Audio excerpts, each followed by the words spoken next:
నమస్కారం వార్తలకు స్వాగతం. ముందుగా ముఖ్యాంశాలు.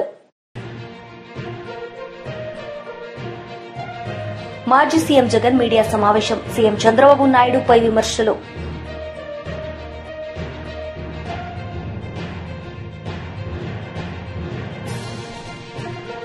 మాజీ ఎంపీ కవిత ప్రెస్ మీట్, పలు అంశాలపై వివరణ.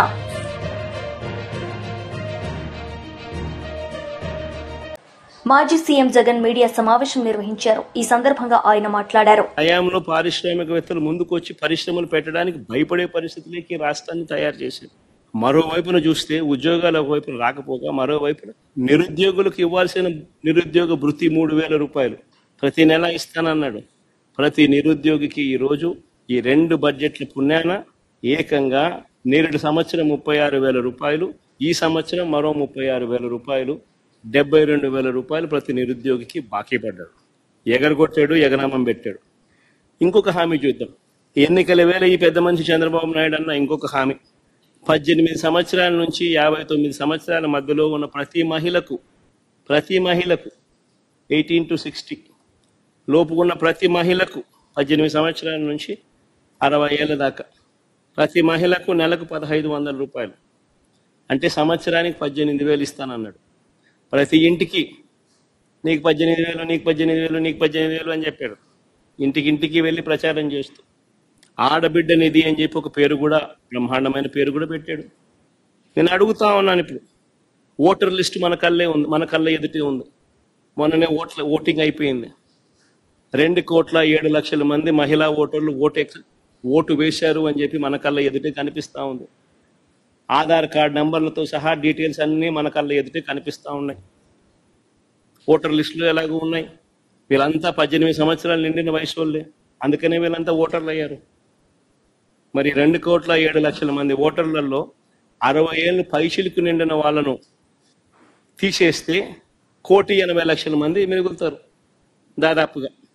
మరి 1,80,00,000 మందికి సంవత్సరానికి 18,000 రూపాయలు చొప్పున కేటాయింపులు చేస్తే 32,400 కోట్ల రూపాయలు కేటాయింపులు చేయాలి. నేరేడు బడ్జెట్లో కేటాయింపులు 0. అంటే ప్రతి మహిళకు చంద్రబాబు నాయుడు పుణ్యాన ఈ 2 బడ్జెట్లతో కలిపితే నేరేడు సంవత్సరం 18,000 రూపాయలు ఎగనామం ప్రతి మహిళకు, ఈ సంవత్సరం మరో 18,000 రూపాయలు ప్రతి మహిళకు ఎగనామం. ప్రతి మహిళకు చంద్రబాబు నాయుడు 36,000 బాకీ ఉన్నాడు. మహిళలందరికీ ఉచిత బస్సు. ఇది చాలా చిన్న హామీ వాస్తవం చెప్పాలంటే. సంవత్సరానికి మహా అయితే నెలకు 275 కోట్లు కావచ్చు, సంవత్సరానికి మహా అయితే 3,500 కోట్లు కావచ్చు. చాలా చిన్న హామీ వాస్తవం చెప్పాలంటే. ఎన్నికల మేనిఫెస్టోలో ఇది హామీ పెట్టాడు. ఫస్ట్ ఇయర్ అయిపోయింది, ఎగలు కొట్టేశాడు. మళ్ళీ 2వ సంవత్సరం, మళ్ళీ ఈ సంవత్సరం బడ్జెట్లో చూస్తామా అంటే కనిపించడం లేదు. ఈ సంవత్సరము ఎగనామే. మా రాయలసీమలో ఉన్న మహిళలందరూ ఎదురు చూస్తున్నారు. విశాఖపట్నం పోయి రావచ్చు కదా, పోయి చూసి రావచ్చు కదా, బాగుంటుంది కదా అని చెప్పి. కర్నూలు, విజయనగరము, శ్రీకాకుళము, ప్రకాశము, అనంతపురం, నెల్లూరు, వీళ్ళంతా మహిళలు ఎదురు చూస్తున్నారు. విజయవాడ, గుంటూరు పొద్దున పోయి సాయంత్రం రావచ్చు కదా, చూసి రావచ్చు కదా, అమరావతి కడుతున్నాడు కదా, ఎలా ఉందో చూసి రావచ్చు కదా అని చెప్పి. ఉచిత బస్సు పెడితే ఉచితంగా ప్రయాణం చేసి రావచ్చు కదా, ఎక్కడికి పడితే అక్కడికి పోవచ్చు కదా, విహారయాత్రలకు పోవచ్చు కదా, చూసి రావచ్చు కదా, విశాఖపట్నం దగ్గర నుంచి, విజయవాడ దగ్గర నుంచి, గుంటూరు దగ్గర నుంచి అందరూ చూసి రావచ్చు కదా అని చెప్పి అందరూ ఎదురు చూస్తూ ఉన్నారు. కానీ ఈ పెద్ద మనిషి ఏమో ఇటువంటి చిన్న హామీని కూడా నెరవేర్చడంలో మాత్రం ఈ చంద్రబాబు నాయుడు అనే వ్యక్తి తన నైజాన్ని చూపిస్తా ఉన్నాడు. నేరేడు సంవత్సరం 3,500 కోట్లు ఇదే మహిళలకు బకాయిలు ఎగరగొట్టాడు, ఎగనామం పెట్టాడు. మళ్ళీ ఈ సంవత్సరం మరో 3,500 కోట్లు. అంటే మహిళలకు ఫ్రీ బస్సు పుణ్యం, ఫ్రీ బస్సు రూపేణ మరో 7,000 కోట్ల రూపాయలు చంద్రబాబు నాయుడు బాకీ పడ్డాడు, ఎగరగొట్టాడు. ఇంకొక హామీకి పోదాం. కానీ ముఖ్యమైన హామీల గురించి మాత్రమే మాట్లాడుతూ ఉన్నా. చిన్న హామీలు పెద్ద గురించి మాత్రమే మాట్లాడుతూ ఉన్నా. చాలా ఉన్నాయి. సూపర్ 6 సూపర్ 7 టచ్ చేస్తున్నా ప్రస్తుతానికి. స్కూలుకు వెళ్ళే ప్రతి విద్యార్థికి ఏడాదికి 15,000 ఇస్తామన్నాడు. 2 పిల్లలుంటే 30,000 అన్నాడు, ముగ్గురుంటే 45,000 అన్నాడు, కాదు నలుగురుంటే 60,000 ఇస్తానన్నాడు. ఎంతమంది మాజీ ఎంపీ కవిత మీడియా సమావేశం నిర్వహించారు. ఈ సందర్భంగా పలు అంశాలపై ఆమె మాట్లాడారు. ఇవి మీరు మహిళలకు డబ్బులు ఇస్తామంటారు, రైతులకు ఇస్తామంటారు, ఉద్యోగాలు ఇస్తామంటారు, ఇవన్నీ చెప్పొచ్చిండ్రు. ఇన్ని సంక్షేమ పథకాలు చేపడతామని చెప్పొచ్చిరు కదా, మరి మీరు ఎందుకు ఇస్తలేరు? మహిళలకు 2,500 అని అడిగితే అది తప్పించుకోవడానికి అప్పటికప్పుడు బయటపడడానికి ఏం చెప్తాడంటే 500 కోట్ల కన్నా ఎక్కువ ఖర్చు పెట్టడం నా దగ్గర డబ్బులు లేవు, మా రాష్ట్రం బాగలేదు, మా రాష్ట్రం ఫైనాన్షియల్ సిచ్యువేషన్ బాగాలేదని చెప్పారు. ఇంతకన్నా దౌర్భాగ్యం ఉంటుందా? నీకు నికరంగా ఆదాయం 12,000 కోట్లు వస్తున్నాయి. 18,800 కోట్లలో 6,000 ఖర్చు పెట్టగా 12,000 కోట్లు మిగులుతున్నాయి. 3,000 కోట్లు ఆల్రెడీ మీరు స్పెండ్ చేస్తున్నారని ఆర్బీఐ లెక్కలు చెప్తుంది. ఇంత దౌర్భాగ్యం ఏందని చెప్పి నేను ముఖ్యమంత్రి గారిని నేను ప్రశ్నిస్తా ఉన్నా. దరిద్రం అనేటటువంటిది మన ఆలోచనలనే ఉంటుంది, తెలంగాణ రాష్ట్రంలో లేదు. తెలంగాణ రాష్ట్రాన్ని కేసీఆర్ గారు ఒక స్థాయి వరకు తీసుకొచ్చి నిలబెట్టిండ్రు. ఇప్పుడు దాన్ని మొత్తం పడగొట్టాలి, అదేం బాగలేదని చెప్పాలనే ప్రయత్నంలో మన సొంత రాష్ట్రాన్ని అవమానిస్తున్నటువంటి ముఖ్యమంత్రి గారి వైఖరిని ఈ సందర్భంగా నేను తీవ్రంగా ఖండిస్తా ఉన్నాను. అదేవిధంగా తెలంగాణ రాష్ట్ర ప్రజలకు మరొక ముఖ్యమైన విషయం చెప్పాలి. ఈ నిన్నటితోని 7వ తారీఖుతోని 15 నెలలు అయింది ఈ కాంగ్రెస్ ప్రభుత్వం అధికారంలోకి వచ్చి. ఈ రోజుతోని వీరు తీసుకొచ్చిన అప్పు, ఈ 15 నెలలలో వీరు తీసుకొచ్చినటువంటి అప్పు అక్షరాల 1,50,000 కోట్ల రూపాయల అప్పు తీసుకొని వచ్చారు. 15 నెలలలో 1,50,000 కోట్ల అప్పు అంటే ఆ అప్పు మామూలుగా తీసుకురాలే. 2024 నవంబర్ 30 నుంచి మొదలు పెడితే ఇప్పటి వరకు ఈ రోజు వరకు తీసుకున్నటువంటి అప్పు మొత్తం 1,52,918 కోట్ల రూపాయలు కరెక్ట్గా చెప్పాలంటే. అంటే నెలకు దాదాపుగా 10,000 కోట్ల రూపాయలు అప్పు తీసుకొస్తున్నారు మీరు. మరి 10,000 కోట్ల రూపాయలు ఏడిపోయినట్టు? మీరు కనీసం మహిళలకు 2,500 ఇస్తలేరు, రుణమాఫీ ఇంతవరకు సంపూర్ణంగా కాలేదు, రైతు బంధు సంపూర్ణంగా కాలేదు, రైతు బీమాకి ఇంకా బాకీ పడి ఉన్నారు, బోనస్ ఇస్తామన్నారు, బోనస్ ఇవ్వలేదు, అది కాస్త బోగస్ అయిందని అందరు కూడా మాట్లాడుకుంటున్నారు.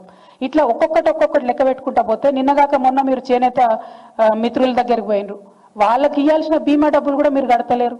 మొన్న మహిళల దగ్గరికి పోయినరు, మహిళలకు ఇస్తా అని చెప్పినటువంటి ఏ విషయం కూడా మీరు ఇస్తలేరు. మరి ఈ డబ్బులన్నీ ఏడిగిపోతున్నట్టు? కేసీఆర్ గారు అప్పు తీసుకొచ్చిరు అని బదనాం చేసిరు. ఇవాళ మేము కేసీఆర్ గారు తీసుకొచ్చినటువంటి అప్పుకు మీకు న్యాయ పైసతో సహా లెక్క చెప్తాం. మరి మీరు కూడా మీరు ఈ 1,50,000 కోట్లు తీసుకొచ్చిరు, దానికి లెక్క చెప్పాలని చెప్పి నేను డిమాండ్ చేస్తా ఉన్నా. కేసీఆర్ గారు మొత్తం 10 ఏళ్లలో తీసుకొచ్చిన అప్పు ఎంత అంటే, ఇది కూడా ఆర్బీఐ రికార్డే, నేను చెప్పే కవిత్వం కాదు. అప్పు ఎంత అంటే 3,89,000 కోట్లు. దాంతోపాటు మనం గ్యారంటీలు ఇస్తాం కార్పొరేషన్లకు ప్రభుత్వంగా, అది మరొక 38 కోట్లు, అంటే 38,000 కోట్లు. మొత్తం కలిపి 4,30,000 కోట్ల రూపాయలు కేసీఆర్ గారు అప్పు తీసుకొస్తే ఒక్క కాళేశ్వరంకే 90,000 కోట్లు మేము ఖర్చు పెట్టినాం. అది కాకుండా ఇతర మొత్తం ప్రాజెక్టులకు, పెండింగ్ ప్రాజెక్టులకు, రిజర్వాయర్లకు, చెరువులకు, మైనర్ ఇరిగేషన్, మేజర్ ఇరిగేషన్ అన్ని కలుపుకుంటే 1,37,000 కోట్లు వాటి కోసం పెట్టడం జరిగింది. మిషన్ భగీరథ మీద 37,000 కోట్లు పెట్టడం జరిగింది. మొత్తంగా అగ్రికల్చర్ అంతా కూడా, వ్యవసాయం అంతా కూడా చూసుకుంటే 30,000 కోట్లు రుణమాఫీ చేసినాం. అట్లానే ఫ్రీ కరెంట్ రైతులకు ఇవ్వడానికి 36,000 కోట్ల రూపాయలు ఖర్చు పెట్టినాం. రైతు బంధుకు 73,000 కోట్లు ఖర్చు పెట్టినాం. రైతు బీమాకి 6,892 కోట్లు ఖర్చు పెట్టినాం. అదే కాకుండా మనం మొత్తం కరెంటు వ్యవస్థ అంతా రాష్ట్రంలో మంచి చేయాలంటే పరిశ్రమలకు కరెంట్ ఇవ్వాలి, ఆఫీసులకు కరెంట్ ఇవ్వాలి, రైతులకు కరెంట్ ఇవ్వాలంటే కరెంటు వ్యవస్థను మొత్తం గాడిన పెట్టడానికి పెట్టిన ఖర్చు 1,38,000 కోట్లు. అదేవిధంగా ఆరోగ్యం మీద పెట్టినటువంటి ఖర్చు 61,000 కోట్లు. సంక్షేమం మీద కేసీఆర్ గారు పెట్టినటువంటి ఖర్చు 10 ఏళ్లలో 2,83,000 కోట్లు. అంతేకాకుండా ప్రతి గింజ, చివరికంట ప్రతి గింజ ధాన్యం కొంటే కేసీఆర్ గారు రైతులకు అకౌంట్లకు డైరెక్ట్ వేసినటువంటి డబ్బులు 1,34,000 కోట్లు. అంటే మేము తీసుకొచ్చిన అప్పు 4,30,000 కోట్లు అయితే మేము సృష్టించినటువంటి సంపద 50 లక్షల కోట్ల పైచిలుకుంది. ఇప్పుడు నేను చెప్పినటువంటి లెక్క దాదాపు 7-8 లక్షల కోట్లు డైరెక్ట్ చెప్పే లెక్క. ఇండైరెక్ట్ వచ్చింది సాధించినటువంటి ప్రగతి, ఇంకా అనేకమైనటువంటి ఇండికేటర్స్ అనేకమైన. మాజీ మంత్రి విడుదల రజని మీడియా సమావేశం నిర్వహించారు. ఈ సందర్భంగా ఆమె టీడీపీ నేతలపై మండిపడ్డారు. నన్ను అడ్డుకొని అబ్యూజివ్ వర్డ్స్ ని మెన్షన్ చేశారు, ఆ వర్డ్స్ నేను మెన్షన్ చేయట్లేదు ఇక్కడ అని మాట్లాడి అతన్ని ఏదో ఇష్టం వచ్చినట్టుగా మాట్లాడి ఈ ముగ్గురు కూడా ఈ భాష అనే అతన్ని చుట్టుముట్టి, అందులో ఈ దొడ్డ రాకేష్ గాంధీ ఈ భాష ఫోన్ ఇవ్వమని ఇవ్వకపోతుంటే రాకేష్ గాంధీ జోబులో ఉన్నటువంటి కత్తిని తీసి, ఆ కత్తి మడతబెట్టి తీసి, అలాగే ఇతనితో పాటు ఉన్నటువంటి రాకేష్తో ఉన్నటువంటి ఫణీంద్ర, అలాగే దామిటిశెట్టి కోటేశ్వర, వీళ్ళు కూడా చిన్నపాటి కర్రలు పట్టుకొని ఉండి ఈ భాష మీద అతను సెల్ ఫోన్ ఇవ్వమని, ఇవ్వకపోతే అతను గొంతు మీద కత్తి పెట్టి డీప్గా థ్రెటన్ చేసి అతన్ని చంపుతానని ఆ మాదిరిగా మాటలు మాట్లాడి బెదిరించి ఈ భాష జోబులో ఉన్నటువంటి ఐటెల్ బ్లూ కలర్ ఫోన్ చెప్పాడు. దీని ఐఎంఈ నంబర్స్, ఫోన్ నంబర్స్ ఇందులో ఇచ్చాడు. ఇక ఈ ఫోన్ని రాకేష్ గాంధీ తీసుకున్నాడని, ఈ ముగ్గురు కూడా రాకేష్ గాంధీ, ఫణీంద్ర, ఈ కోటేశ్వరు, ఈ ముగ్గురు కూడా ఈ భాషని అబ్యూజివ్గా ఇష్టం వచ్చినట్టు బెదిరించి తనని చంపే ప్రయత్నం చేశారని, దాంట్లో భాగంగా అటుగా ఆ పక్క నుంచి వస్తున్నటువంటి పిల్లికోటి, పఠాన్ సమదు, మధుమాల రవి, వీళ్ళంతా, ఈ జవాజీ బుచ్చిబాబు, వీళ్ళంతా కూడా అక్కడి నుంచి చూసి అక్కడి నుండి వాళ్ళు పరారైనట్టుగా ఈ కథంతా అల్లారు. నేను అడుగుతా ఉన్నా పోలీసుల్ని, ఈ కేసు కట్టినటువంటి సిఐని, ఇదంతా నిజమా? ఇదంతా నిజమా అని నేను సిఐని అడుగుతా ఉన్నాను. అంటే ఈ మధ్యకాలం మనం చూస్తూ ఉన్నాము ఏమనంటే, బిఎన్ఎస్ 111 సెక్షన్ ఆర్గనైజ్డ్ క్రైమ్ మీద, క్రైమ్ కింద సోషల్ మీడియా వాళ్ళ మీద కేసులు పెడితే కోర్టు వీళ్ళ మీద చివాట్లు పెడుతుంది వీళ్ళకి. అందుకని ఇక ఇదైతే కోర్టు ఒప్పుకోవట్లేదు కాబట్టి బెయిలబుల్ సెక్షన్స్ అయితే పెడితే కష్టము, నాన్ బెయిలబుల్ సెక్షన్స్ పెట్టాలని 308 కట్టాడు ఈ సిఐ. ఈ 308 అంటే ఏంటంటే ఎక్స్టార్షన్ సంబంధించి, అంటే డీప్ గా థ్రెటన్ చేసి భయప్రాంతులకు గురి చేసి అని చెప్పి దాదాపుగా హత్య యత్నం చేశాడన్నట్టుగా ఇదైతే నాన్ బెయిలబుల్, ఈ సెక్షన్లు పెడితే రాకేష్ ని ఫిక్స్ చేయొచ్చు అనేటువంటి ఒక ఉద్దేశంతో ఈ సెక్షన్లు పెట్టడానికి అల్లినటువంటి అందమైన కట్టుకథ ఇది. అయితే దీంట్లో వాస్తవాలు చూస్తే, వాస్తవాల్లోకి మనం గనక వెళ్తే 9 గంటలకి కళామందిర్ సెంటర్ చిలుకలూరుపేటలో ఇది జరిగింది అని చెప్పి ఈ కట్టుకథ అల్లారు. దీనికి సాక్షాత్తం ఆధారాలు ఉన్నాయి. ఏమనంటే ఈ 9 గంటలకి ఇక్కడ చూడండి, ఈ 9 గంటలకి రాకేష్ అనే వ్యక్తి విజువల్స్, ఇతను గుంటూరు ఇంట్లో ఉన్నాడు. 9 గంటలకి సీసీ ఫుటేజ్ లో టైమింగ్ కూడా ఉంది చూడండి. 9 గంటలకి గుంటూరులో ఉన్నాడు. 9 గంటలకు గుంటూరులో ఉన్నటువంటి సాక్ష్యాధారాలు ఇవి. అంటే 9 గంటలకు గుంటూరులో ఉన్నాడు, కళామందిర్ సెంటర్కి ఎట్లా రీచ్ అవుతాడు? కళామందిర్ సెంటర్లో ఎలా వెళ్తాడు? ఇదే కాదు, ఈ ముందు రోజు లేడు. ఈ కూటమి ప్రభుత్వం ఏర్పడ్డాక 9 నెలల నుంచి తనను రకరకాలుగా హింసిస్తున్నారని చెప్పి ఈ అబ్బాయి బయట ఉంటున్నాడు. అండ్ ఆ ముందు రోజు కూడా ఆ అబ్బాయి గుంటూరులోనే ఉన్నాడు. పైగా ఆ 2 రోజుల్లో కూడా నేను పాల్గొన్నటువంటి కార్యక్రమంలో, నేను అటెండ్ అయినటువంటి మీటింగ్స్ లో మాతో పాటే ఫాలో అయ్యాడు. అలాగే ఇందులో మెన్షన్ చేసినటువంటి మరొకరు ఫణీంద్ర, ఈ ఫణీంద్ర నాగిశెట్టి అనేవాడు 9 అప్పుడు సెలూన్ లో హెయిర్ కట్ లో ఉన్నాడు. ఇది సెలూన్ సంబంధించినటువంటి వచ్చినటువంటి ఫుటేజ్. మనకి 9 హెయిర్ కట్ లో ఉన్నవాడు, ఫుటేజ్ అవైలబుల్ ఉంది, ఇంత ఎవిడెన్సెస్ ఉన్నాయి. ఎలా కళామందిర్ సెంటర్ లో పార్టిసిపేట్ చేస్తారు దీంట్లో? అలాగే ఈ దామిశెట్టి కోటేశ్వర్ అనే అతను హైదరాబాద్ లో ఒక ఉద్యోగం ఎత్తుకొని అక్కడే ఉంటున్నాడు. అక్కడ తన ఉద్యోగంలో ఆఫీస్ లో ఉన్నాడు. దాని ఎవిడెన్సెస్ కూడా ఉన్నాయి. ఈ ముగ్గురు కళామందిర్ సెంటర్ లో ఈ విధమైనటువంటి ఎక్స్టార్షన్ కి పాల్పడ్డారని చెప్పి నాన్ బెయిలబుల్ సెక్షన్స్ పెట్టి ఈ విధంగా హింసిస్తున్నారు. కూటమి ప్రభుత్వం ఏర్పడిన దగ్గర నుంచి కన్నా మనం చూస్తుంటే ఇప్పటికీ 16 కేసులు ఈ రాకేష్ గాంధీ మీద వేరు ప్రాంతాల్లో ఎక్కడెక్కడో ఏవో కంప్లైంట్స్ అట ఇచ్చారట, ఉన్నాయట. అందుకని ఇప్పుడు ఇతన్ని హింసించాలంట. అంటే ఒక్కసారి ఆలోచించండి, అక్రమ కేసులు పెట్టే విషయంలో కూటమి ప్రభుత్వం యొక్క పిచ్చి పరాకాష్ఠకు చేరిందని ఈ రాకేష్ యొక్క కేసే, ఈ కేస్ స్టడీయే మనకు ఎవిడెంట్ గా ఒక ఐ ఓపెనింగ్ గా కనిపిస్తుంది. అక్రమ కేసులు ఏ విధంగా కూటమి ప్రభుత్వం వాళ్ళు కడుతున్నారు, వైఎస్ఆర్ కాంగ్రెస్ పార్టీ వాళ్ళని హింసిస్తున్నారు, జైళ్ల పాలు చేస్తున్నారని. అయితే అంగన్వాడీలకు అండగా చంద్రన్న ఉన్నారని టీడీపీ అంగన్వాడీ డాక్రా సాధికార విభాగం రాష్ట్ర అధ్యక్షురాలు ఆచంట సునీత అన్నారు. ఈ సందర్భంగా ఆమె మాట్లాడారు. చేసి మా న్యాయబద్ధమైన డిమాండ్స్ చేయండి అంటే ఆ రోజు ఏం చేశారు జగన్మోహన్ రెడ్డి గారు? మిమ్మల్ని బలవంతంగా పోలీసులతో లాగిచ్చేసి బూటుకాళ్లతో తన్నిచ్చి కొట్టించినటువంటి పరిస్థితి.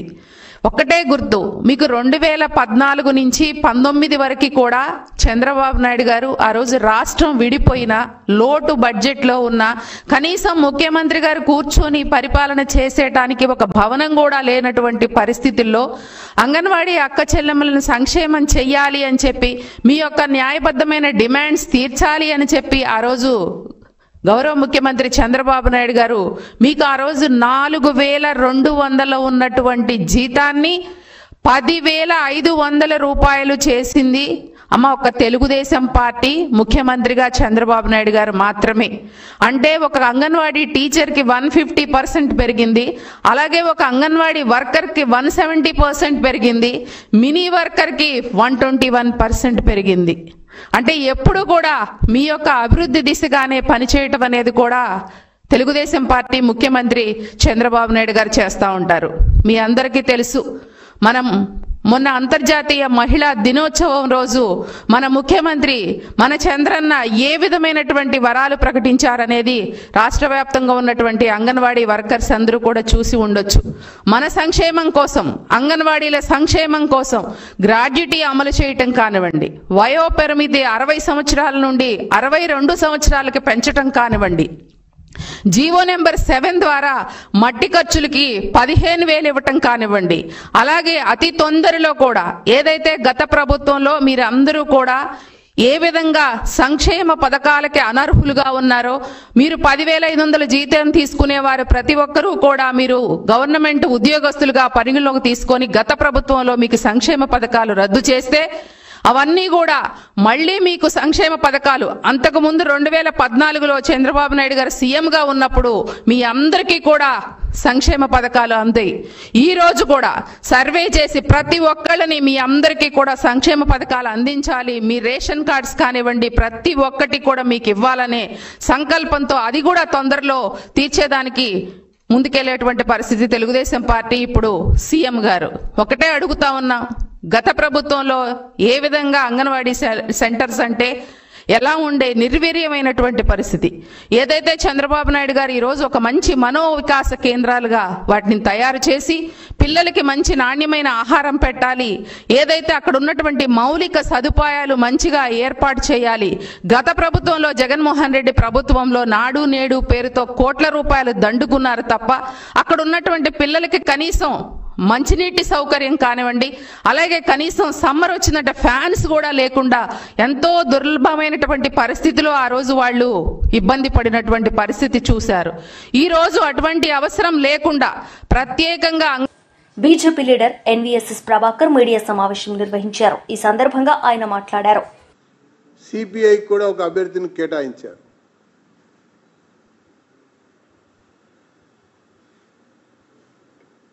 బీఆర్ఎస్ అభ్యర్థిని కాంగ్రెస్ పార్టీ అభ్యర్థుల ప్రకటన తర్వాత ఈ ఎన్నికని ఏ రకంగా అయినా సరే ఏకగ్రీవం చేయాలని చెప్పని ఆలోచనతో బీఆర్ఎస్ కాంగ్రెస్ కలిసి కుమ్ముక్కు రాజకీయాలకు పాల్పడ్డట్టుగా మనకు కనబడతా ఉంది. కుమ్ముక్కు రాజకీయాలకి పాల్పడినట్టుగా కనబడతా ఉంది.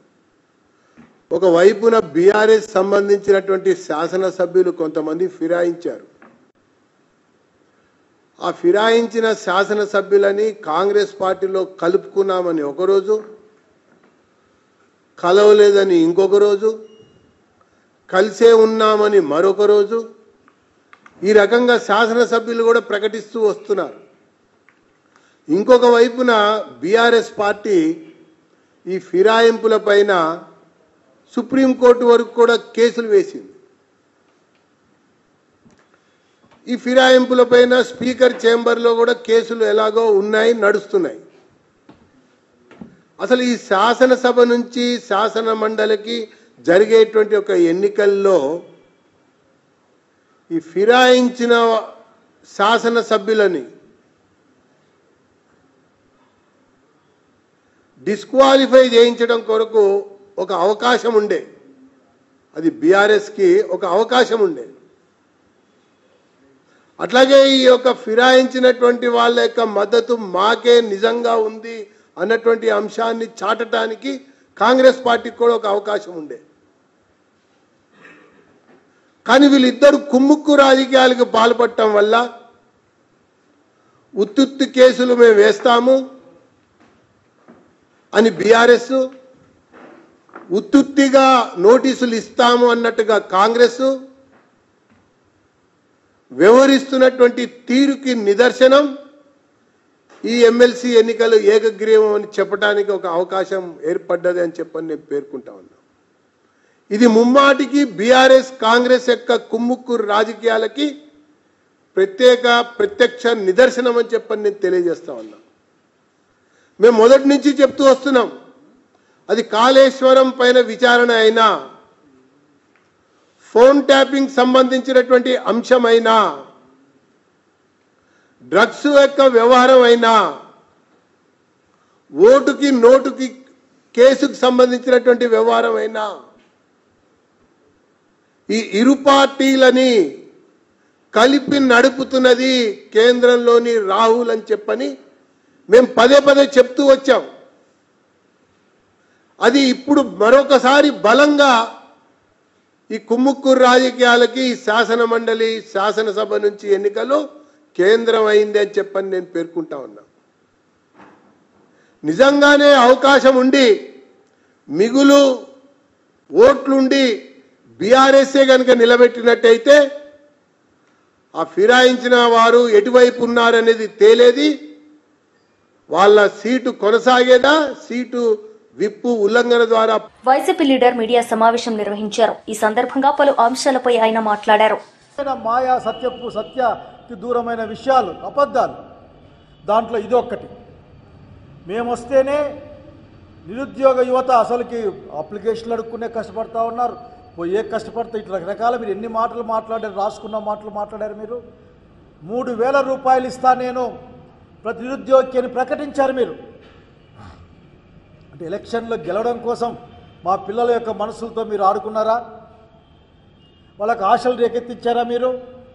తీరా చూస్తే అట్లే అనిపిస్తుంది. ఒక్క పైసా దాని గురించి పెట్టడం కానీ, ఒక్క పదం దాని గురించి వాడడం కానీ మాకు కనపడలేదే. నిరుద్యోగ వృత్తి అనేది మొత్తం దాన్ని మర్చిపెట్టే కార్యక్రమంగా చూస్తూ ఉన్నాం. సంపద లేదనే మాట మాట్లాడద్దండి ముఖ్యమంత్రి గారు, అట్లాగే ఆయన డిప్యూటీ సీఎం గారు. మీతో అనేక బీజేపీ వెనకల ఉంటుంది.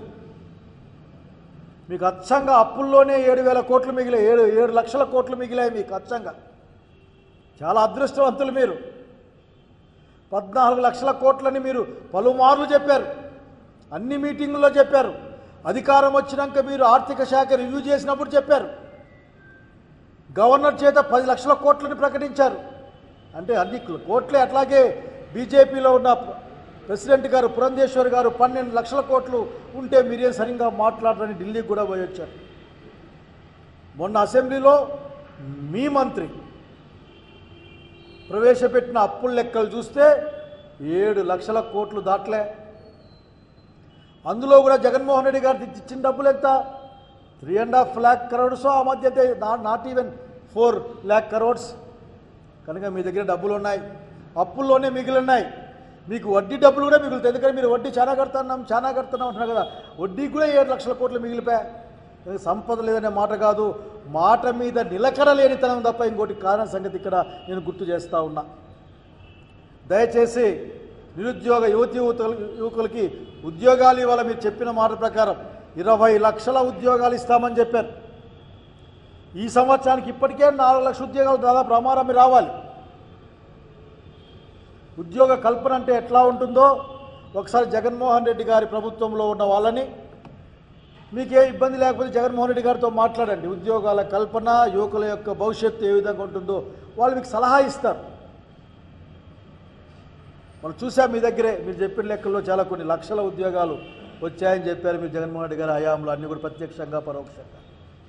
కనుక ఉద్యోగం అన్నా ఇవ్వాలి, మీరు నిరుద్యోగ భృతి అన్నా ఇవ్వాలి. ఉద్యోగాల మాట లేదు. మాట్లాడితే మెగా డిఎస్సి 16,000 16,000. మీరేం చెప్పాలనుకుంటున్నారు? ఆఖరికి మెగా డిఎస్సి నువ్వున్నా నువ్వు లేకపోయినా, ఇంకొకరున్నా ఇంకొకరు లేకపోయినా టీచర్ల ఉద్యోగాలు ఖాళీ అయితే ఉద్యోగాలు ఫిలప్ చేయాలా? కాదు 16,000కే మెగా డిఎస్సి అంటే ఎట్లా? 1,00,000 ఉద్యోగాలు ఒక్కసారి ప్రకటించిన ప్రభుత్వాల్లో పనిచేసిన వాళ్ళం మేమందరం. కాబట్టి మీరు నిరుద్యోగుల గురించి మీకు ఏమాత్రం ఆలోచన లేదు కనుక మీరు నిద్రపోతున్నట్లు నటిస్తూ ఉన్నారు. నిరుద్యోగుల పట్ల మీకు వినపడినట్లు కనపడినట్లు మీరు చూడనట్లు ప్రవర్తిస్తూ ఉన్నారు. వార్తలు ముగించే ముందు ముఖ్యాంశాలు మరోసారి. మాజీ సీఎం జగన్ మీడియా సమావేశం. సీఎం చంద్రబాబు నాయుడుపై విమర్శలు.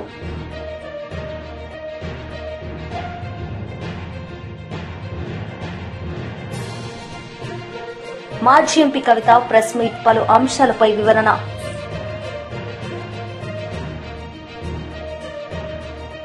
ఈ వార్తలు ఇంతటితో సమాప్తం. తిరిగి ప్రసారమయ్యే వార్తల్లో మళ్లీ కలుద్దాం. అంతవరకు సెలవు. నమస్తే.